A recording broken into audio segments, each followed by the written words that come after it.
Hello ma'am, foods ప్రతి ఒక్క food మీద ఎక్స్పైరీ డేట్ అంటూ ఉంటుంది. ఫుడ్ అనే కాదు, ఫుడ్ అయినా మెడిసిన్స్ అయినా ఏదైనా సరే. కాకపోతే ఈ మధ్య కాలంలో చాలా మంది ఫ్రిడ్జ్ లో పెట్టేస్తున్నాము, అది ఎక్స్పైరీ అయినా పర్లేదు అన్నట్టుగా యూస్ చేస్తున్నారు. అండ్ అవి ఎక్స్పైరీ అయిన తర్వాత ఒక 1-2 months టైం పీరియడ్ కూడా ఉంటుంది అంటారు. అసలు ఇదంతా కరెక్టేనా? అంటే ఎక్స్పైరీ అయ్యాక కూడా వాడొచ్చా వీటిని? అయితే ఇప్పుడు మనం ఒకవేళ ఫర్ ఎగ్జాంపుల్ ఏదైనా షాప్కి వెళ్ళినప్పుడు మనం ఏం షాప్ చేస్తాం, ఫస్ట్ ఎక్స్పైరీ డేట్, దాని మీద రకరకాల యూజ్ బై ఉంటుంది, సెల్ బిఫోర్ అని ఉంటుంది, బెస్ట్ బిఫోర్ అని ఉంటుంది. సో ఇన్ని రకాల ఆప్షన్స్ ఉంటాయి మనకి కదా ఈ ఎక్స్పైరీ డేట్స్ చూసుకున్నప్పుడు. సో మనం చూస్తాం ఒకవేళ జనవరిలో ఈ 2024 జనవరిలో అది మ్యానుఫ్యాక్చరింగ్ అయ్యి బెస్ట్ బిఫోర్ 12 months అంటే మనం తీసుకొని వచ్చి వాడుతూ ఉంటాం అది ఇంట్లో. అయితే ఈవెన్ సేమ్ విత్ మెడిసిన్స్ అనమాట. మెడిసిన్స్ కూడా ఈ మధ్య కాలంలో ఏం చేస్తున్నారంటే కొన్ని మార్ట్స్లో ఎక్స్పైరీ డేట్ అవ్వడానికి ఇంకా ఒక 2 monthsలో ఎక్స్పైరీ డేట్ అవుతుంది అనగానే ఆఫర్స్ పెడతారు అక్కడ. ఓకే 50%, 60% స్లాష్ ప్రైజెస్ చేసేసి ఆఫర్స్ పెట్టేస్తే మనం అందరం వెళ్ళి అవన్నీ తెచ్చేసుకొని ఇల్లు అంతా నింపేస్తూ ఉంటాం అనమాట కదా. ఈ మధ్య కాలంలో చూస్తున్నాం సడన్ గా అవుట్ ఆఫ్ ది బ్లూ ఒక ఆఫర్ పెడతారు. ఆఫర్లు అన్ని చీప్ అని వెళ్ళి తీసుకొని వస్తున్నాం.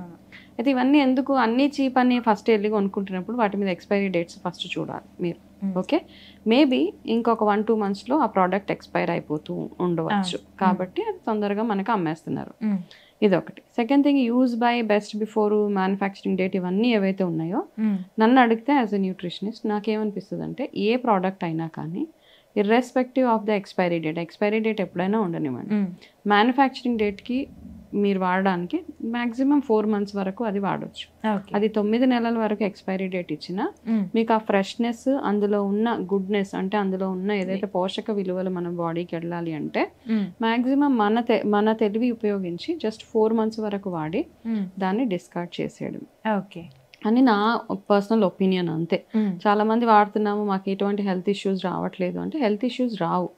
కానీ ఏంటంటే మన కంట్రీలో మనం ఎప్పుడు ఫ్రెష్ ఫుడ్ తినే అలవాటు పడిన వాళ్ళం కాబట్టి ఈ నిల్వ ఉండే పదార్థాలు ఎక్సెప్ట్ ఫర్ పల్సెస్ ఏవైతే ఉంటాయో ధాన్యము, మిల్లెట్స్, పప్పులు, ఇవన్నీ నిల్వ, చింతపండు, ఎండిమిరపకాయలు, ఇవి తప్పించి మిగతావి ఇప్పుడు ఏవైతే ప్రస్తుతానికి మనం పిల్లలకి పెట్టి వాడుతున్నామో లైక్ చీజ్ కానీ, టొమాటో సాసెస్ కానివ్వండి, బిస్కెట్స్, ఇవన్నీ ఏవైతే ఉన్నాయో ఫ్రైడ్ ఫుడ్స్ కూడా పల్లి లేపి 9 months ఎక్స్పైరీ పెడతారు ఎవరైనా. సో అట్లా ఉంటుంది.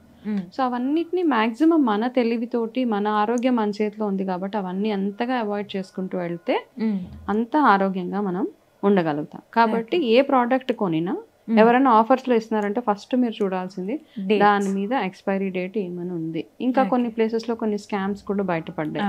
ఎక్స్పైరీ డేట్ తీసేసి ఫ్రెష్ ఎక్స్పైరీ డేట్ పెడుతున్నారు. కాబట్టి ఆఫర్స్ లో ఏదైనా ఇస్తున్నారు అంటే 1-2 సార్లు డబుల్ చెక్ చేసుకొని మనం ఆ పదార్థాలు పెద్ద పెద్ద మాల్స్ లో ఈ మధ్య కాలంలో అవుతుంది. కాబట్టి ఎకనామికల్ గా కొంచెం లోగా ఉన్న వాళ్ళు, అఫోర్డబిలిటీ లేని వాళ్ళు సడన్ గా ఒకటి ఏదో 100 రూపాయలు 20 రూపాయలకి వస్తుంది అంటే పాపం వెళ్ళి తీసుకొస్తున్నారు. కాబట్టి కానీ దానివల్ల మీ ఆరోగ్యం కాస్త సమస్యలు వచ్చే అవకాశాలు ఉన్నాయి. కాబట్టి దాన్ని కొంచెంగా అవాయిడ్ చేయండి. నెంబర్ 1. సెకండ్ థింగ్, ఫ్రిడ్జ్ లో పెడుతున్నారని అడిగా. సో ఫ్రిడ్జ్ లో ఎట్లా అయిపోయిందంటే ఈ మధ్య కాలంలో ఫ్రిడ్జ్ ఒకప్పుడు జస్ట్ కొంచెం వాటర్, పాలు అవి పెట్టడానికి మాత్రమే వాడేవాళ్ళము.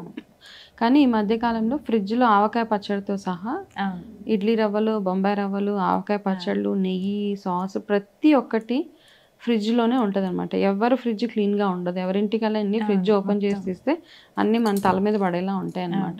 మసాలా దినుసుల దగ్గర నుంచి ధనియాలు ఏంటి, ఆవాలు, జీలకర్ర, ఆవకాయ పచ్చళ్ళు అంటే ఆవకాయ పచ్చడి కలర్ పోదు అని అలాగే ఫ్రిడ్జ్లో పెట్టి తీస్తూ ఉంటారు అనమాట. సో బేసిక్గా పచ్చళ్ళు ఎవరైతే ఫ్రిడ్జ్లో పెడుతున్నారో వాళ్ళకి పచ్చడి ఏంటంటే న్యాచురల్ ప్రోబయాటిక్ అనమాట. ప్రోబయాటిక్ ఏంటి, మన డైజెస్టివ్ సిస్టమ్కి ప్రోబయాటిక్గా వర్క్ చేస్తుంది అది. కాబట్టి ఈ పచ్చడిని మనము కుక్ చేయకుండా చేస్తాం కదా, అది నిల్వ అంటాం. కుక్ చేయకుండా చేసింది దాంట్లో ఎటువంటి బ్యాక్టీరియా కానీ ఫంగస్ కానీ పట్టకుండా మనం అట్లాగే బయట పెడితే నిల్వ ఉంటుంది. అది పాతకాలంలో అదే సేవియర్ అనమాట. ఎవరైనా లాంగ్ జర్నీస్కి వెళ్తుంటే పచ్చడి ఇచ్చి పంపించేవాళ్ళు. ఎందుకంటే అది సేఫెస్ట్ థింగ్. అది అరుగుదలకి పనిచేస్తుంది, ఎటువంటి అంటే వండకుండా వేడి చేయకుండా చేసింది కాబట్టి ఆ పచ్చడిని తీసుకెళ్ళి మీరు ఫ్రిడ్జ్ లో పెట్టి మళ్ళీ తీసినప్పుడు ఆ చల్లదనము అండ్ రూమ్ టెంపరేచర్ మధ్యలో బ్యాక్టీరియా ఫామ్ అవుతుంది కదా, అది తిన్నప్పుడు దానివల్ల ఎటువంటి ఉపయోగం ఉండదు. తొందరగా అది మళ్ళీ బయట పెట్టలేరు మీరు, ఇంకా లైఫ్ లాంగ్ దాన్ని బయట పెట్టుకోలేరు. కాబట్టి ఇట్లాంటివన్నీ అసలు నార్మల్గా ఫ్రిడ్జ్లో ఏ ఫుడ్ ఐటమ్ పెట్టడానికి లేదనమాట, ఎక్సెప్ట్ పాలు నీళ్ళు ఇట్లాంటివి తప్పిస్తే. నార్మల్గా చూస్తే ఇడ్లీ రవ్వలు ఉప్మా రవ్వలు ఇవన్నీ ఫ్రిడ్జ్లో తోసేస్తున్నారు పురుగు పట్టదు అని. కాకపోతే ఆ చల్లదనం వల్ల దాంట్లో ఎంత బ్యాక్టీరియా ఫామ్ అవుతుంది అన్నది మనం ఎవరు అర్థం చేసుకోవట్లేదు. మనం చూడడానికే బాగుంది కాబట్టి అది యూజ్ చేస్తాం. So no food is allowed in the fridge అనమాట. సాసెస్ కానీ ఎగ్స్ కానీ ఇవన్నీ బయట ఓవర్ ద అంటే మనం జస్ట్ బయట పెట్టుకోవడానికే.